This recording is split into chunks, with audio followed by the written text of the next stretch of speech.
चौथा दिवस होता, उद्या शेवट होणार आहे। उद्या बालगंधर्वला आपण डिस्ट्रीब्युशन करणार आहे। ज्यावेळेस आम्ही सगळ्यांनी ठरवलं, राज्य सरकारने, केंद्राच्या स्पोर्ट्स डिपार्टमेंट, आमचं स्पोर्ट्स डिपार्टमेंट, मुख्यमंत्री, दोन्ही उपमुख्यमंत्री, सध्या तर स्पोर्ट्स खातं माझ्याकडे आहे, असं सगळ्यांनी ठरवल्यानंतर आमच्या अधिकाऱ्यांनी, टीमनी पण चांगलं ह्याच्यामध्ये काम आत्तापर्यंत केलेलं आहे।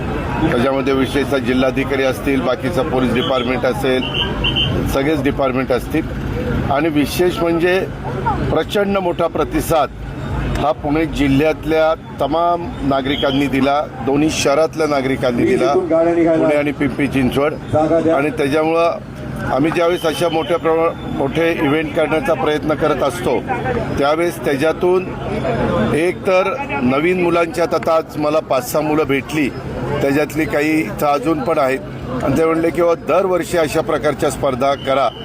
आम्हाला पण वाटतं की आम्ही पण त्या स्पर्धेमध्ये उतरावं आणि स्पोर्ट्समन स्पिरिट वाढतं। आज 40 देशातले खेळाडू येतात, ते सहभागी होतात, त्याच्यातनं संपूर्ण जगाला साधारण आपण स्पर्धा भरवतो ते सगळे माहिती कळते, रोड्स कळतात, आपलं इथलं इन्फ्रास्ट्रक्चर कळतं, आपल्या इथं टुरिस्ट लोक ह्या निमित्तानं वाढवू शकतात, कारण ते बघतायत की बाबा इथं इतकं चांगल्या पद्धतीनं सगळ्या गोष्टी आहेत, तर चला आपण तिथं पाहायला जावं। अशा अनेक उद्देशांनी आम्ही हे सगळं करायचं ठरवलेलं होतं। आणि उद्या आता त्याचा शेवट होतो। थोडीशी एक गडबड झाली की नेमकं हे सगळं चालू असताना लोकल बॉडीच्या इलेक्शन्स ह्या होत्या आणि त्याच्यातनं बरेच जण तिकडेही अडकून पडले आणि राज्याच्या मुख्यमंत्र्यांना डावसला जावं लागलं, तरी त्यांनी एक दिवस सुरुवातीला दिला आणि उद्घाटन ह्याचं पुण्यामध्ये येऊन त्यांनी केलं। आता उद्या सगळे मिळून त्याचा समारोप करू। पण जिथं जिथं आज सासवडला सुरुवात झाली तिथं प्रचंड नागरिकांनी प्रतिसाद दिला। आजचा शेवट बारामतीमध्ये झाला, तिथंही अतिशय चांगल्या प्रकारे नागरिकांनी प्रतिसाद दिला, व्यवस्था उत्तम झाली। मी काही खेळाडूंशी बोललो, खेळाडू देखील म्हणाले की अशा पद्धतीनं रोड्स आणि इन्फ्रास्ट्रक्चर हे आम्हाला फार क्वचितच बघायला मिळालं। आणि विशेषतः लोकांचा प्रतिसाद, मी येताना आपल्या सासवडवरून निघालो त्यावेळेस मी बाय रोड येत होतो कारनी, त्यावेळेस मला गावोगावी लोक सगळे त्यांची वाट बघत थांबलेले होते। आणि तुम्हाला एक मला सगळ्यांना सांगायचं आहे की ज्यांची आर्थिक परिस्थिती असते ते जाऊन अशा प्रकारच्या स्पर्धा कुठं ना कुठं जाऊन बघू शकतात। आज आमच्या ग्रामीण भागातल्या महिला, आज आमच्या ग्रामीण भागातली मुलं मुली, किंवा आमचा शेतकरी, किंवा आमचा सर्वसामान्य नागरिक ज्याची ऐपत नाही अशा ठिकाणी जाऊन तिकीट काढून बघायची, त्यांनाही कळालं किंवा कशी स्पर्धा असते, कशा सायकली चालवतात, काय त्याच्यामध्ये असतं, त्यांनाही ह्याच्याबद्दलचं कुतूहल असतं। इतके दिवस त्यांनी कुठंतरी टी व्हीला बघितलेलं असतं किंवा आणखीन कुठं बघण्याचा प्रयत्न ते करतात, पण ह्याच्यातून एक क्रीडामय वातावरण सगळ्या परिसरामध्ये होऊन जातं।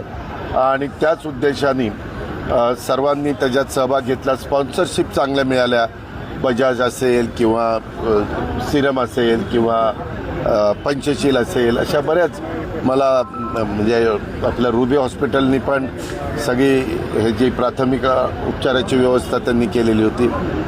पोलीस बंदोबस्त खूप चांगला होता, होमगार्ड्सनी मदत मोठ्या प्रमाणावर पोलीस खात्याने घेतलेली होती।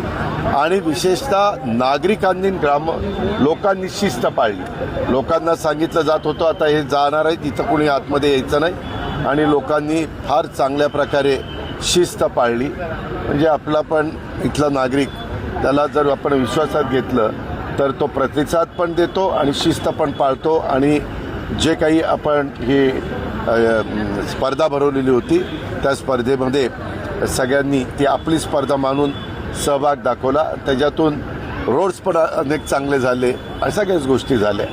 दादा, मागणी केली जाते आज ज्या स्पर्धेला ज्या पद्धतीने जे रोड होते तेच रोड जे आहेत ते नागरिकांना मिळत, असं पुणेकरांनी आव्हान केलं। बरोबर आहे, ते पुणेकरांच्या आव्हानाला आम्ही जरूर प्रतिसाद देऊ। थोडा पुणेकरांनी परवा मला कमी प्रतिसाद दिला, परंतु त्याचा गमतीचा भाग जाऊ द्या। शेवटी लोक म्हणजे मतदार राजा जे काही ठरवतो ते आपण मानायचं असतं। पण मी जिल्हाधिकाऱ्यांशी पण बोललो, मी आता मुख्य कार्यकारी अधिकारी, आमचे chief engineer PWD, SC PWD, त्यांची सगळी टीम, त्यांनाही सांगणार आहे की कामं करा, परंतु ह्या दर्जाची करा, जेणेकरून आता तुम्हाला पटणार नाही पत्रकार मित्रांनो, जो रूट होता त्या रूटवरचे रस्ते झाल्यानंतर ट्रॅफिकची समस्या पण कमी झालेली आहे. म्हणजे जे अडखळत वाहनं जायची ते फटकन वाहनं जातात, त्याच्यावर ट्रॅफिक आता बऱ्यापैकी त्या रूटचं सुरळीत व्हायला मदत झाली. आपल्याला सगळ्यांना आम्हाला जास्त करून आणखीन काम करावं लागणार आहे, आम्ही जरूर करू. दादा, आरक्षणाची सोडत झाली महानगरपालिकेच्या, तसं साधारण शिवसेना मी नाही बघितलं. आक्षेप घेतलाय त्या कुणी? शिवसेनेने उभाटा गटानं. कारण आरक्षण वेगळं पडलं, आरक्षण चुकीच्या पद्धतीने केला असा आरोप केला जातो. मला नाही वाटत. मी जो प्रशासनात 35 वर्ष काम करतो, वास्तविक हे अतिशय पारदर्शकपणे करण्याचा प्रयत्न केला जातो. काय कुणाचा इंटरेस्ट आहे चुकीचं करण्याचा? आरक्षणामध्ये वेगवेगळ्या घटकाला तिथं प्रतिनिधित्व मिळालं पाहिजे, म्हणून हे आपण आरक्षण टाकलंय. शेवटी सगळ्या समाजांना वाटलं पाहिजे की आम्हाला पण तिथं संधी मिळती, आणि हेच शिवशाहू फुले आंबेडकरांची विचारधारा आहे. आणि तेच डॉक्टर बाबासाहेब आंबेडकरांच्या संविधानाचा आदर करून आपण त्याला रिस्पेक्ट देत असतो आणि पुढे जात असतो. मला वाटत नाही, परंतु काही पुरावे असतील तर त्यांनी दाखवावे. संबंधित यंत्रणा त्याच्याबद्दलची माहिती घेतील आणि आपल्याकडं पूर्णपणे पारदर्शकता दाखवण्याचा प्रयत्न केला. आता दोन्ही राष्ट्रवादी एकत्र निवडणूक लढताय, कशा पद्धतीने पुढचं आहे असं बघू, आता सांगतो.